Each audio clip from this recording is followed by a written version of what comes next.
샬롬 샬롬 샬롬. 하나님 사랑합니다. 여러분 주 안에서 사랑합니다. 민수기 29장 말씀이죠. 12절부터 40절까지. 예, 장막절 그리고 초막절, 레위기 23장 33절에서 44절에도 같은 내용이 기록되어 있습니다. 조선조 숙종 때 나라에 큰 흉년이 든 적이 있었다고 그래요. 흉년이 들어오면 더 검소하고 아끼며 살아야 할 텐데, 흉년에도 술을 좋아하는 사람들은 쌀로 술을 빚어서 만들어 먹었다고 그러죠. 그리고 홧김에 술을 마시는 사람들도 아주 적지 않았다고 합니다. 사람들이 술을 너무 만들어 마시니까 숙종이 적잖이 걱정이 되었어요. 그 숙종은 아주 그 성성을 베풀던 어진 그런 그 왕이었죠. 그래서 그 어느 누구도 술을 빚어 먹지 말아라고 명령을 내렸습니다. 그 왕 자신도 식사 때 약으로 한 잔씩 드시던 반주를 끊었다고 합니다. 근데 고위직 대신들이 집에서 술을 빚어 마신다는 말이 가끔 들려왔다고 해요. 하루는 왕이 범벅을 하고 사실을 확인하러 궁 밖으로 나갔습니다. 혼자 한양을 벗어나 북쪽으로 올라가 고개를 넘으니 강이 있더랍니다. 강을 건너기 위해서 뱃사공의 집을 찾았더니 마침 제사를 지내고 있었다고 그래요. 지나가는 나그네에게 밥 한 술 달라고 했더니 밥을 한 그릇을 아주 맛깔나게 비벼주었다고 그러죠. 맛있게 먹으면서 제사를 지내면 술이 있을 텐데 목이 콜콜하니 술 한 사발만 주실 수 있겠느냐고 넌지 시도봅니다. 이랬더니 그 뱃사공이 화를 벌컥 내면서 당신 지금 무슨 소리를 하는 거요? 나라에 흉년이 들어서 백성들이 굶주리고 임금께서 그렇게 좋아하시던 반주도 안 드신다는데 무슨 그런 큰일 날 소리 하는 거냐고. 임금 뜻도 모르시오.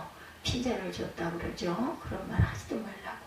숙종은 사공에게 혼인하면서도 아주 기분이 좋았다고 그러죠. 그리고 이런 사람에게는 벼슬을 내려줘야겠다 생각을 해서 밥을 다 먹고 나서 숙종 임금이 말합니다.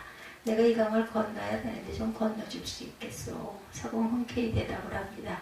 모셔다 드리죠. 그런데 앞으로 술 이야기는 하지 마십시오. 강을 건너면서 임금이 말합니다. 오늘 너무 고맙게 대해주어서 내가 한양에 가면 잘하는 아주 높은 분에게 부탁을 해서 벼슬을 내드리고 싶은데 무슨 벼슬을 원하시오? 그래서 사공은 무슨 소리냐 싶어 말합니다. 그 사람 놀리지 마셔. 나 같은 주제에 무슨 벼슬을 할 수가 있겠어. 말씀만이라도 고맙소라고 그러더라죠. 임금이 새 한 마리를 그려서 뱃사공에게 보여주면서 말합니다. 뭘, 모일, 모시의 과거가 있을 터인데 그때 꼭 오시오. 그러면 시험관이 이런 새 한 마리를 보여줄 것이오. 그러면 무조건 궁하시오. 예, 그러면 벼슬을 얻을 것이오. 임금은 궁으로 돌아봅니다. 약속한 날이 됐어요. 드디어 사공은 망설이다 호기심으로 시험장에 가고 왔는데 정말 시험관이 새 한 마리를 그려서 보여주며 이것이 무엇인가 하고 묻더랍니다. 근데 아무래도 그 궁이라는 말이 기억이 나질 않아요. 아무리 기억을 더듬어 보아도 기억이 나지 않아서 부자 이렇게 대답을 했다고 그러죠. 정신을 차리고 다시 말해보시오. 시험관이 다시 묻습니다. 다시 사공이 대답합니다. 부자. 그래서 숙종임금이 벼슬은 내리지 못하고 부자가 되도록 큰 재산을 내렸다는 이야기. 아주 재밌죠. 그 이야기가. 그때 그 사공이 북만 잊어버리지 않았어도 큰 벼슬을 얻었을 텐데 그만 그것을 잊어버렸다는 거죠.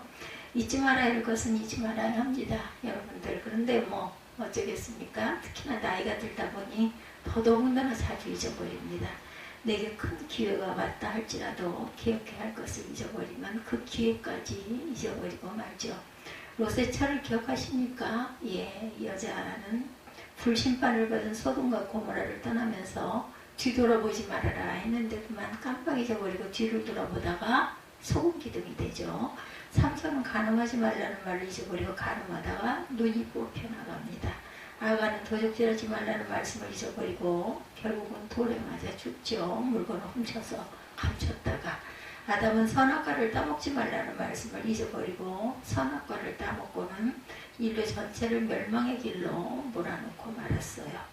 우리가 잊지 말아야 할 것 중에 잊지 말아야 할 것은 하나님의 말씀입니다. 하나님께서 우리에게 주시는 말씀을 깊이 새기고 지켜나가야 되겠죠. 네. 오늘 본문에서도 하나님은 이스라엘에게 초막절을 잊지 말고 지켜야 할 것을 말씀하고 계시죠. 먼저 초막절은 무엇인가 살펴봅니다. 이스라엘에게는 하나님께서 주신 세 가지 절기가 있죠. 예, 무교절, 오순절, 예, 유월절이라고도 하죠. 오순절, 맥주절, 칠칠절이라고도 합니다. 초막절, 장막절이라고도 하죠. 예, 유월절, 오순절, 초막절, 무교절, 맥주절, 장막절 같은 말씀입니다. 이스라엘의 모든 절기는 유월절을 기초하고 있어요.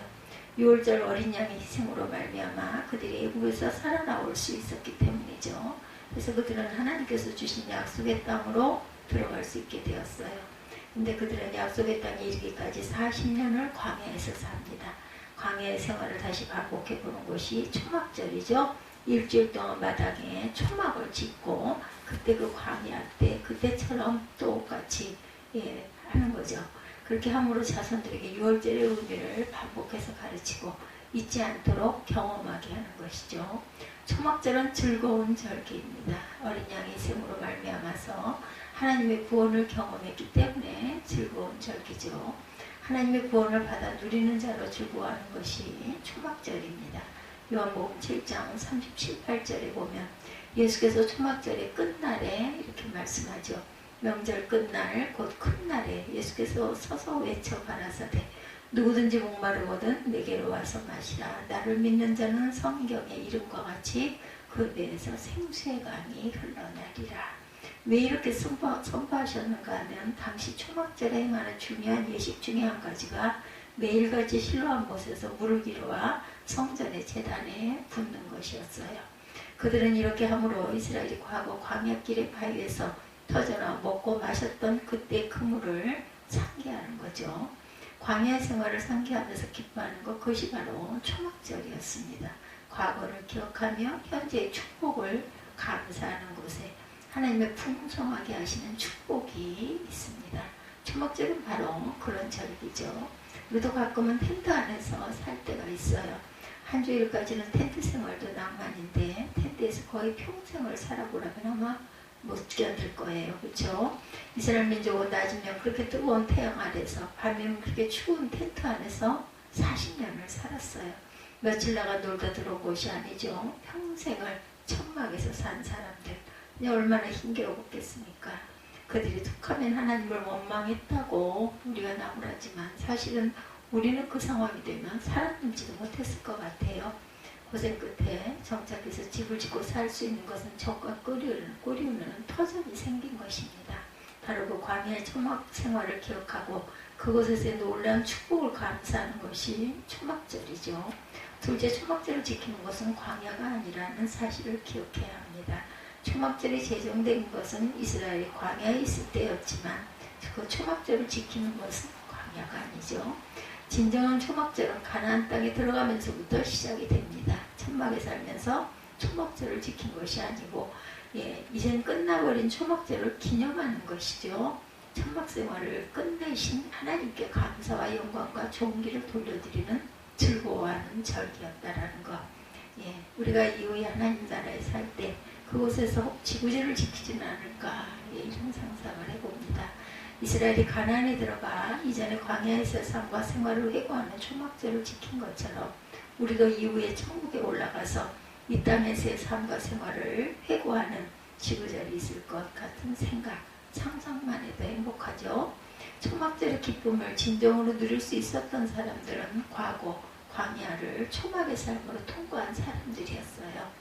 역시 이 땅의 광야를 믿음으로 잘 통과한 사람이 이후에 하나님 나라에서 지구절의 큰 기쁨을 맛볼 수 있게 될 것입니다. 그날을 고대합니다. 마지막으로 우리가 사는 이 땅의 삶 자체가 초막절임을 또한 기억해야 합니다. 우리가 이 땅에 살면서 늘 기억해야 할 것은 이 땅의 삶은 아무리 치장을 해도 초막일 뿐이라는 것이죠. 아무리 아름답게 묘사해도 이 땅의 삶은 천막의 삶이다. 그러므로 이 땅을 살 때 겹쳐오는 어려움과 아픔과 갈등은 당연한 것이고 하나님의 자녀는 이 천막의 삶을 믿음으로 승리해야만 합니다. 브룩 에리슨이라는 인간 승리의 아가씨가 있어요. 평균 A학점으로 하버드 대학을 졸업합니다. 중학교 1학년 때 어머니의 자동차를 타고 가다가 사고로 온몸이 불구가 되어서 손도 팔도 양다리도 전혀 못 쓰게 됩니다. 그래서 2천장의 장치를 해서 혀로 휠체어를 작동하면서 이 강의실 저 강의실 다녔는데도 한 학기도 낙오를 하지 않습니다. 중학교 1학년 때 사고를 당했지만 중학교 3학년, 고등학교 3학년 한 학기도 낙오되지 않았고 하버드 대학에 들어와서 평균 A학점으로 졸업해서 인간 승리의 모델이 되어서 세계인의 가슴에 감동을 주는 분입니다. 질문이 있을 때도 손을 들지 못합니다. 대답할 때도 손을 들지 못합니다. 할 수 있는 것은 혀로 말하고 혀로 휠체어를 조절하는 것뿐인데 그런데도 평균 A학점으로 하버드 대학을 졸업을 했어요. 이 땅의 삶은 우리에게 단 한순간의 교통사고로 모든 것을 위협할 수도 있어요. 한순간에 모든 것이 끝나버릴 수도 있습니다. 그럴 때 우리는 그 일들을 얼마든지 이 땅에서 일어날 수 있는 일로 받아들여야 합니다. 중요한 것은 우리는 초막의 삶이 이 땅의 일로 실망하거나 낙심하지 않는다는 것. 오히려 그 아픔과 역경을 하나님의 역사를 이루는 기회로 삼아야 합니다. 그리고 끝내 승리하죠. 차이론 교수는 한국이 남은 세계적인 지휘자입니다. 그는 소아마비로 양다리를 전혀 쓰지 못하고 휠체어를 타고 다니죠. 근데 그가 오하이오 주립대학에서 학사학위를 받고 뉴욕 브루클린 대학에서 석사 과정을 공부합니다. 그리고 사우스캐롤라이나 주립대학에서 교수 자리 하나를 놓고 쟁쟁한 석학 100명씩 경쟁을 했는데 그 100명을 제치고 교수가 되었어요. 또 그 대학의 오케스트라를 지휘할 만한 사람들이 가득해도 실력으로 그 자리를 차지해서 휠체어를 탄 채 오케스트라를 지휘합니다. 그 대학 당국에 기자들이 몰려들었지 두 다리를 못 쓰는 불편한 사람을 귀한 자리에 세웠느냐 물으니 그분의 실력 때문이다 이렇게 답을 하더랍니다. 두 다리를 쓰지 못하는 불편한 사람이라도 최선을 다하니 미국의 인재가 되는데 멀쩡한 사람들은 우리들이 하나님의 자녀인 우리들이 이 땅에서 못할 것이 무엇이고 이루지 못할 것이 무엇이겠습니까? 이스라엘 민족에게 있어서 광야의 초막 생활은 힘들고 어려운 생활이기도 했지만 그만큼 하나님의 능력을 가까이에서 경험할 수 있는 삶이었다는 것을 잊지 마십시다. 이 땅에서 삶은 초막 생활이라는 것을 기억해야 되겠죠? 영원히 정착하는 삶이 아니라 잠깐 있다가는 삶입니다. 그 누구도 이 땅에서 영원히 존재할 수가 없어요. 그러기에 지나치게 많은 것을 누리려고 욕심을 부리지 말아야 되겠죠.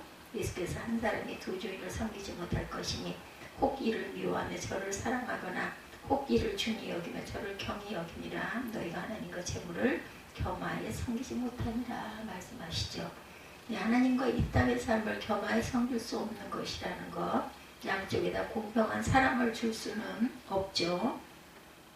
둘 중에 하나를 선택해야 합니다. 그렇다면 더 중요한 것, 영원한 것을 마음에 두어야 되겠죠. 우리가 아무리 튼튼하게 지은 집이라 할지라도 이 땅의 집들은 언젠가는 다 무너져 내린다는 사실을 잊지 마시기 바랍니다.